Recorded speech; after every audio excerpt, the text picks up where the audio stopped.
Père et du Fils et du Saint-Esprit. Amen. La paix de Jésus soit dans votre maison, sa paix et sa joie. Alléluia. Alors, nous lisons le Saint-Évangile selon Saint Luc, chapitre 4, versets 16 à 30. Et Jésus vint ainsi à Nazareth, où il avait grandi. Il se rendit à la synagogue, comme il avait coutume de faire le jour du sabbat. Et il se leva pour faire la lecture. On lui passa le livre du prophète Isaïe, et en le déroulant, il trouva le passage où il est écrit « L'Esprit du Seigneur est sur moi. Il m'a consacré pour donner aux pauvres une bonne nouvelle. Il m'a envoyé annoncer la libération aux captifs, la lumière aux aveugles.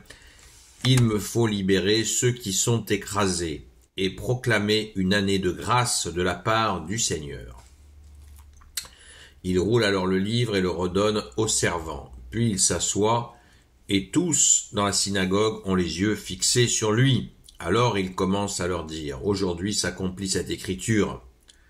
Voyez ce qu'on vous rapporte. » Tous l'approuvaient et s'étonnaient de cette révélation de la grâce divine qui tombait de ses lèvres. Il disait « Et pensez que c'est le fils de Joseph. » Mais il leur dit « Sûrement, vous allez me citer ce proverbe, médecin, guéris-toi toi-même. On nous a parlé de bien des merveilles survenues à Capharnaüm.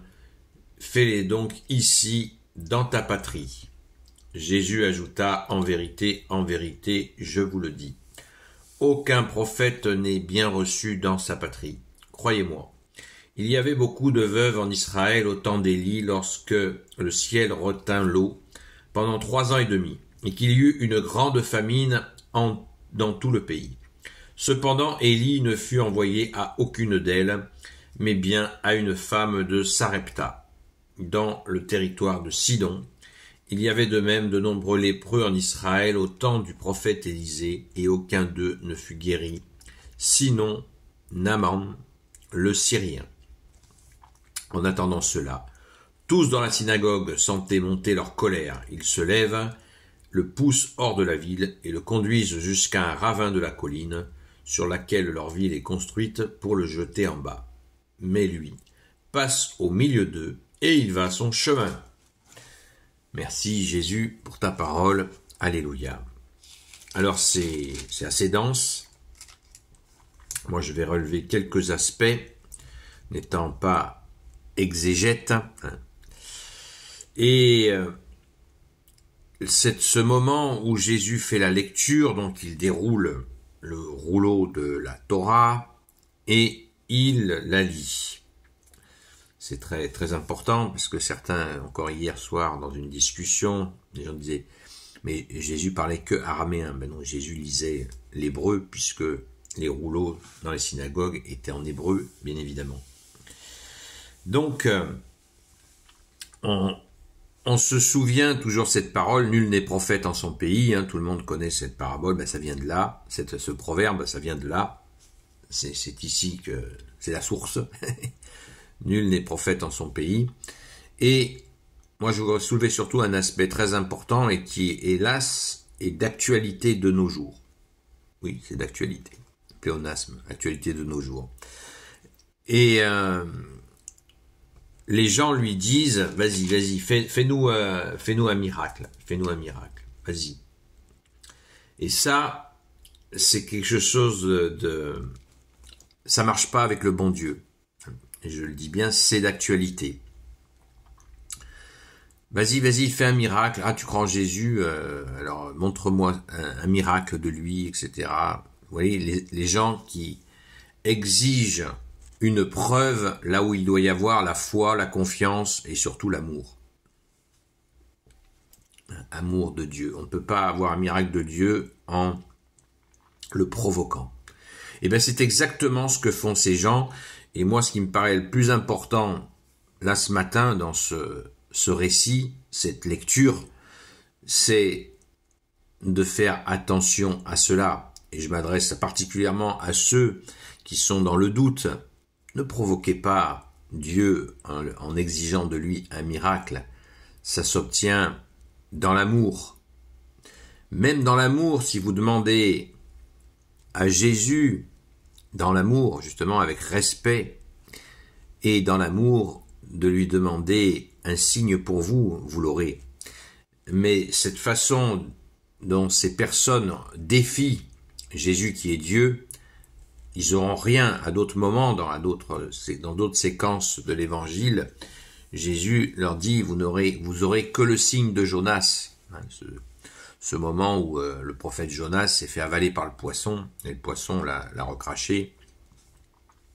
Vous n'aurez que ce signe-là, vous aurez, comme on dit, rien de plus, rien de plus que cela, si vous provoquez, très important à retenir.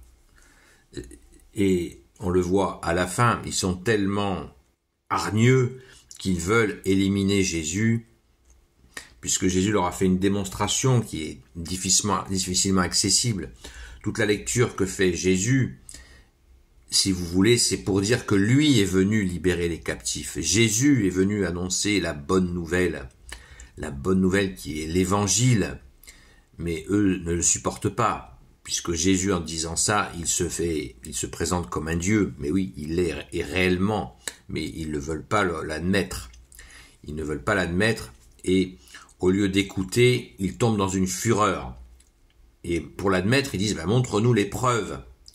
Eh bien, si ils étaient un petit peu attentifs au message intérieur, eh bien, ils ne provoqueraient pas, comme je viens de le dire, le Messie qui est sous leurs yeux, l'unique Messie, le Fils du Père, l'agneau de Dieu, le lion de Juda qui est là sous leurs yeux, mais ils sont aveuglés par la rage, comme le peuple hébreu en avait la coutume, puisqu'ils ont tué de nombreux prophètes, des gens qui se sont présentés comme Messie quick, et là il fallait patience et amour pour trouver effectivement la grâce. Ils sont rentrés dans la fureur au lieu de ça, mais vous voyez, heureusement, ça n'était pas encore le temps de Jésus, et Jésus va son chemin et va continuer, et là, à faire des miracles auprès de gens qui sont dans cet amour, dans cet accueil de ton amour, ô Jésus, à laquelle nous faisons écho, auquel nous faisons écho à ton amour. Alléluia. Merci Jésus. Gloire soit au Père et au Fils et au Saint-Esprit, maintenant et toujours, et pour l'éternité. Amen. Ô Jésus, toi qui peux tout et qui portes tout, toi le Sauveur, toi l'Emmanuel, je te confie toutes celles et ceux qui regarderont cette vidéo, ainsi que leurs proches, selon ta seule volonté, ô Jésus. Sainte Marie, Reine des cieux, toi l'Immaculée Conception, toi qui écrases le serpent, toi qui as la lune sous tes pas, toi notre Mère, Notre-Dame. Saint Joseph, toi le juste et le saint, toi le sage, toi la terreur des démons, toi le saint gardien de la Sainte Église catholique apostolique. Sainte Marie-Madeleine, notre chère sainte patronne, et vous, tous les saints et saintes, amis de toi Jésus, Saint Michel Archange qui est comme Dieu, Saint Gabriel Archange, Saint Raphaël Archange, et vous, tous les anges qui servez Jésus, je vous confie toutes celles et ceux qui regarderont cette vidéo, ainsi que leurs proches, selon ta seule volonté, ô Jésus. La paix de Jésus soit dans votre maison, et je vous dis à très vite.